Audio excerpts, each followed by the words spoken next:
If you're over 60, a weak core isn't just about losing strength. It can throw off your balance, may lead to back pain, and even make everyday movements harder. But the good news is that with just 10 minutes a day, you can rebuild your core and strengthen your back so you can keep doing the things you love. In this video, I'm going to take you through a 10-minute routine. No planks, but simple science-backed exercises that I give to 90% of my patients. Now, if you want real core strength and back support, you need to target 4 key muscles, especially the 2 that almost everyone neglects. Let me show you why they matter. Think of your core like the trunk of a tree. The outer bark, aka your superficial core muscles, provide some support, but it's the inner rings, your deep core muscles, transverse abdominis, and multipedis that keep the tree strong and stable over time. If the inner rings are weak, which can happen with sarcopenia or with disuse, the tree may look sturdy on the outside, but will struggle to withstand wind, storms, and the test of time. The same goes for your body.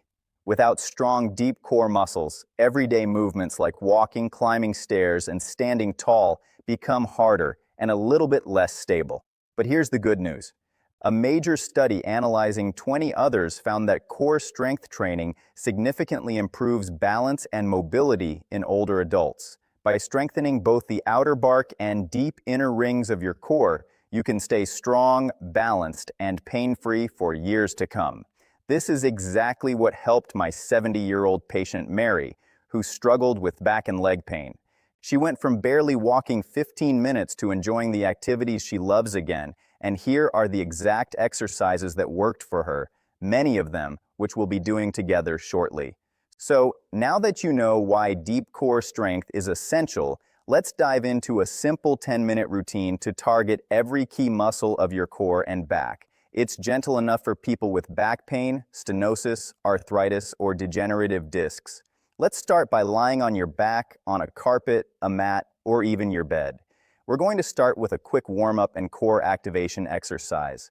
That's going to prime us for the rest of the routine. With your knees bent, tighten your core and lift one knee up at a time, alternating like you are marching. We're going to do this for roughly 30 seconds. Ensure your back is flat and tummy is tight. Now, a common mistake I see here is people just lifting their knees using their hip muscle. Rather, focus on tightening your tummy and lift that leg up using your core muscles. You don't have to go far. Stop at about 90 degrees like this and bring the foot back and forth. Continue to alternate at your own pace. Now, this is a great gentle warm-up exercise which improves not only your hip mobility, but also strengthens your core muscles. Let's do 10 together. 1, 2, 3, 4, 5, 6, 7, 8, 9, and 10. Good job. Now, we're going to do one of my favorite core exercises that is gentle enough for most older adults, but very effective at building strength when done correctly. From the same position as before, lying on your back, lift one knee up at a time until both shins are parallel to the ground. The key here is to pull your belly button in to activate your core, which will cause your back to get a bit more flat on the surface that you're on. Once you're in this top position, your goal is to hold for 15 seconds. Let's do 5 seconds together right now. 5, 4, 3, 2, and 1. Now, we're going to repeat this for 2 more sets, again, lifting those knees up and holding. This exercise is called the dead bug and is a wonderful deep core and low back strengthening exercise that I give to many of my patients with spinal stenosis, degenerative discs, or just general weakness. Now, ensure you're breathing while you're holding this position. Now, this can take some practice and coordination, but once done correctly, this can dramatically improve your ability to lift and carry bend while remaining strong and stable through your trunk. Now, before we go to our third and final set, I'm going to give you 2 progressions that you can do as this variation gets easier.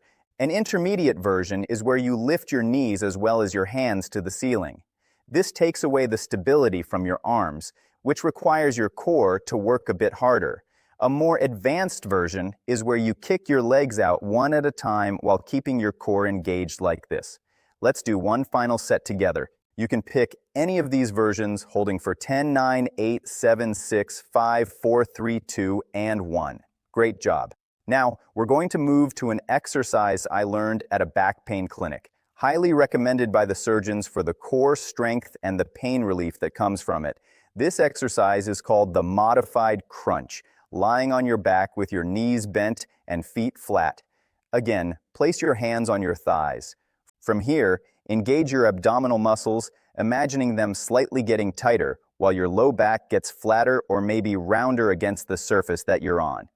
If you have back pain, this slight movement alone can give you relief. From here, inhale deeply, and as you exhale, lift your shoulder blades off the ground, focusing on using your deep core muscles to curl up rather than pulling with your neck or chest. Hold for a moment at the top, then slowly lower back down as you inhale. Now we're going to finish strong with 5 repetitions together. 5, 4, 3, keep going, 2 and 1. Excellent work. Before moving to our back muscles, let's take a 10-second break by hugging those knees and holding this position. This is called knees to chest. Take some deep breaths here while you just relax your lower back. 5, 4, 3, 2, and 1. Now we're going to target the 2 crucial muscles at the back, the erector spinae, which is more superficial, and the multipetus, which is a little bit deeper. This exercise is easier than you think. Get into a comfortable and stable 4-point position like this. Hands right below your shoulders and knees right below your hips. Both should be shoulder width apart. If you are on a hard surface, you may use pillows or a towel under your knees for extra cushion. From here, keeping your core tight and in a neutral position, kick one leg back out slowly. You will feel your glutes and low back working. The key here is to hold for roughly 5 seconds before switching to the other side. Ensure you are not rolling over with your low back, keeping your back straight. This exercise is called the modified bird dog and is fantastic for maintaining a good posture and trunk stability while also helping reduce back pain, especially those with disc-created injuries. Now keep alternating the legs. As this gets easier, which it will, you can do the full bird dog where you extend out the opposite arm. So if the right leg kicks back, lift that left arm up and hold, and then vice versa. When the left leg kicks out, the right arm goes up, holding for 5 seconds each. As you get stronger, you can increase the hold time. So pick any leg and extend out the opposite arm. Hold for 5, 4, 3, 2, and 1. And then now switch. Opposite arm, opposite leg. 5, 4, 3, 2, 1. Great work.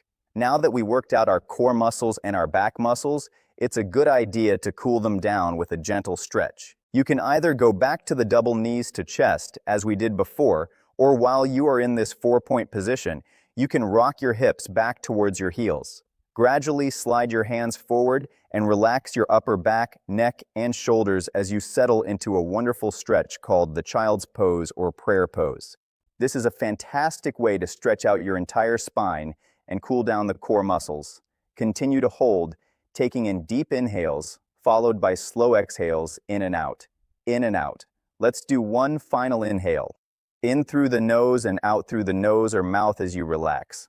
Fantastic work. So now that you strengthen your core, you might still want to strengthen your legs, which are the foundation of your mobility. Click on this video here where I'll take you through a simple 10-minute leg strength routine that is perfect for anyone over 50. And if you haven't subscribed to this channel yet, you can click on this circle here. I'd love to see you back for future videos. Take care.